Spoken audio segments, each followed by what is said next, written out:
ଏବଂ ଗୃହର ପ୍ରବେଶ ପଥରେ ଯଦି ଆପଣ ପାଇଖାନା କରୁଛନ୍ତି, ସିଢ଼ି କରୁଛନ୍ତି ଏବଂ ସେହି ସିଢ଼ିଟି ପୂର୍ବ କିମ୍ବା ଉତ୍ତର ଭାଗରେ ରହିଛି କିମ୍ବା ଐଶାନ୍ୟ କୋଣରେ ରହିଛି, ତାହେଲେ ମଧ୍ୟ ବିବାହରେ ବିଳମ୍ବ ହୋଇଥାଏ। ତେବେ ଚିନ୍ତା କରନ୍ତୁନି, ଘରର ଐଶାନ୍ୟ କୋଣ, ପୂର୍ବ ଭାଗ, ଅଗ୍ନି କୋଣ ଏଇ ଜାଗାରେ ସବୁ ଯଦି ପାଇଖାନା ରହିଛି, ତେବେ ଜିଓପାଥି ପଦ୍ଧତିକୁ ଅନୁସରଣ କରି ଆପଣ aluminium capsule, aluminium wire, energy shifter ଯଦି ଲଗାନ୍ତି ତାହା ନିଶ୍ଚୟ ଠିକ୍ ହେଇଯିବ।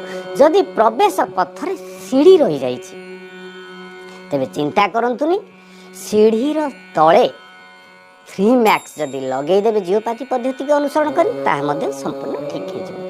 ଏବଂ ଭୂମିରୁ ଯଦି ନକାରାତ୍ମକ ଶକ୍ତି ବାହାରୁଛି, କିଛି ଶଲ୍ୟ ଦୋଷ ରହିଯାଇଛି, ଭୂମି ଶୋଧନ ହେଇନି, ତେବେ ଚିନ୍ତା କରନ୍ତୁନି, ଏବେ ବିଜ୍ଞାନରେ ବହୁ ପ୍ରଗତି ଘଟି ସାରିଛି।